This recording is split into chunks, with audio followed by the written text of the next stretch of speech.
మీరు చదువుకుంటున్నారా? చదివితే ఇన్వెస్ట్మెంట్ చేద్దాం అనుకుంటున్నారా? అయితే ఈ వీడియో మీకోసం. చాలా మంది చెప్తా ఉంటారు start the investment in your early 20s.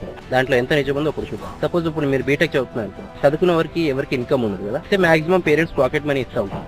2000 per month pocket money ఇచ్చారనుకున్నారు. అయితే మీరు ఆ 2000 ని 4 years పాటు ఇన్వెస్ట్మెంట్ చేస్తే 4 years కి కలిపి మాక్సిమం ప్రాఫిట్ మీకు 25,000 to 30,000 మాత్రమే వస్తాయి. అదే 2000 ని మీరు కంప్యూటర్ సైన్స్ ఇంజనీరింగ్ చదివితే హై పెయిడ్ జాబ్స్ ఉన్నాయి, AI, data science, big data. So వాటి కోర్సెస్ నేర్చుకోవడంలో ఈ అమౌంట్ తీసుకెళ్లి ఆ కోర్సెస్ ని పర్చేస్ చేస్తే 4 years అయ్యేటప్పటికి క్యాంపస్ ప్లేస్మెంట్ లో కూర్చుంటే వేరే వాళ్ళకి 30,000 per month జాబ్ వస్తాయి, మీకు 1 lakh per month జాబ్.